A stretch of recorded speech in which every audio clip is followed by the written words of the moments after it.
नमस्कार, स्वागत है आपका रिपब्लिक भारत के डिजिटल प्लेटफॉर्म पर। मैं हूं आपके साथ अनामिका पांडे। आज हम बात करने वाले हैं मनीष सिसोदिया और हेमंत बिस्वा शर्मा की। मामला आपको बता दें विस्तार से, लेकिन उससे पहले यह बता दें आपको कि इस वक्त दिल्ली में चल क्या रहा है। सबकी नजरें हैं इस वक्त आम आदमी पार्टी और बीजेपी के बीच जुबानी जंग पर, क्योंकि लगातार एक बार बीजेपी प्रेस कॉन्फ्रेंस करके आम आदमी पार्टी पर आबकारी नीति को लेकर, शराब को लेकर सवाल खड़े करती है, आरोप लगाती है, तो वहीं दूसरी ओर आम आदमी पार्टी उसके तुरंत बाद प्रेस कॉन्फ्रेंस करके बीजेपी पर आरोप लगा देती है। आरोप तो यहां तक लगाए गए हैं कि मनीष सिसोदिया को ऑफर दिया गया बीजेपी की ओर से 5 करोड़ रुपए लीजिए और आम आदमी पार्टी को तोड़कर बीजेपी के साथ आ जाइए और बीजेपी की सरकार दिल्ली में बनवा दीजिए। यह आरोप लगाया गया। कहा गया कि ऑपरेशन लोटस के तहत यह कदम उठाया गया था, लेकिन हमने उसे ऑपरेशन बोगस कर दिया है। बीजेपी ने इस पर पलटवार करते हुए कहा है कि जो सवाल किए जा रहे हैं उस पर जवाब नहीं दे रही है आम आदमी पार्टी, गोल गोल घुमा रही है। अब बीजेपी पर आरोप लगा के अपनी कमियों को, अपनी गलती को छिपाने, अपने भ्रष्टाचार को छिपाने की कोशिश कर रही है। कोई ऑफर नहीं दिया गया है। दिल्ली में जो सरकार है वो अपना काम अच्छे से करे, हम यही चाहते हैं, जनता के लिए काम करे। लेकिन अगर गलत काम करेंगे, भ्रष्टाचार करेंगे तो हम सवाल उठाएंगे और उसी से आम आदमी पार्टी परेशान है, जिसके चलते बीजेपी पर यह आरोप लगाए जा रहे हैं। यह मामला मैंने इसलिए बताया क्योंकि अब मनीष सिसोदिया, जिनको लेकर बीजेपी लगातार हमलावर है, उनकी मुश्किलें और बढ़ गई हैं। दरअसल पिछले दिनों हेमंत बिस्वा शर्मा की पत्नी रिंकी भुइयां शर्मा, हेमंत बिस्वा शर्मा जो कि असम के मुख्यमंत्री हैं, उनकी पत्नी रिंकी भुइयां शर्मा, उन्होंने एक मामला दर्ज करवाया था और यह कहा था कि उनके पति यानी हेमंत बिस्वा शर्मा को मानहानि हुई है। मनीष सिसोदिया ने उन पर भ्रष्टाचार के गंभीर आरोप लगाए थे कोरोना काल में पीपीई किट को लेकर, और उन्हीं भ्रष्टाचार के आरोपों पर मानहानि का मुकदमा दर्ज करवाया रिंकी भुइयां शर्मा ने।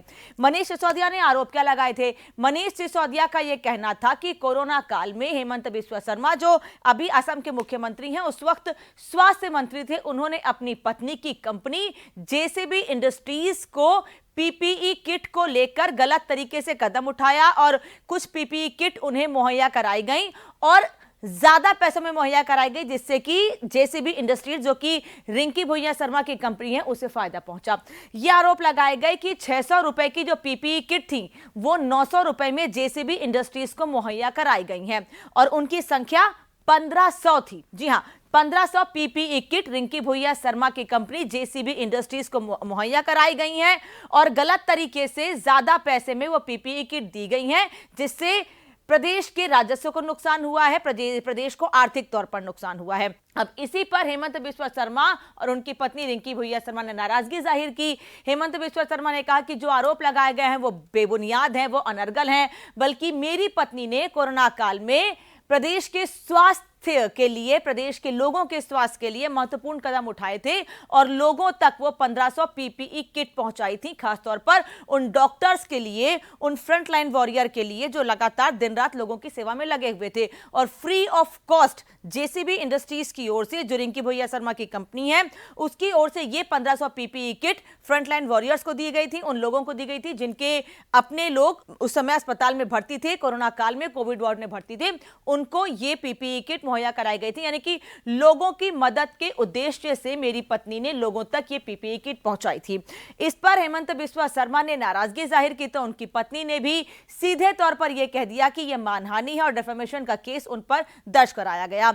अब मनीष सिसोदिया की मुश्किलें कैसे बढ़ रही हैं? पहले सीबीआई ने उन पर अभी पिछले दिनों छापेमारी की थी, उनके घर पर 14 घंटे की छापेमारी की थी। लगातार ये आरोप लगाए जा रहे हैं कि मेरी गिरफ्तारी भी हो सकती है, कुछ मामला ईडी को भी हैंडओवर कर दिया गया है। अब आने वाली 29 सितंबर को इसी डिफेमेशन के मामले में कामरूप कोर्ट में मनीष सिसोदिया को पेश होना है और मनीष सिसोदिया वहां पहुंचकर, वहां पेश होकर अपना पक्ष रखेंगे। जो मानहानि का केस रिंकी भुइयां शर्मा की ओर से दर्ज कराया गया है, जो आरोप रिंकी भुइयां शर्मा की ओर से लगाए गए हैं डिफेमेशन को लेकर, उस पर जवाब देना होगा कोर्ट के सामने। 29 सितंबर को मनीष सिसोदिया को पेश होना है। यानी कि दिल्ली के उप मुख्यमंत्री और दिल्ली के शिक्षा मंत्री मनीष सिसोदिया की मुश्किलें फिलहाल कम होने वाली नहीं है। एक तरफ सीबीआई और ईडी का शिकंजा उन पर कसता जा रहा है, वहीं दूसरी ओर मानहानि के केस में उनको अब असम में जाकर कोर्ट के सामने पेश होना होगा और अपना पक्ष रखना होगा। 29 सितंबर को क्या कुछ होगा ये तो हम आपको बताएंगे ही, लेकिन इस अहम खबर पर जो भी अपडेट होगा सबसे पहले रिपब्लिक भारत के डिजिटल प्लेटफॉर्म पर और रिपब्लिक भारत चैनल पर आप तक सबसे पहले हर इंफॉर्मेशन हम आप तक पहुंचाते रहेंगे। ऐसे ही इंफॉर्मेटिव वीडियो के लिए जुड़े रहिए रिपब्लिक भारत के डिजिटल प्लेटफॉर्म पर। फिलहाल दीजिए इजाजत, नमस्कार।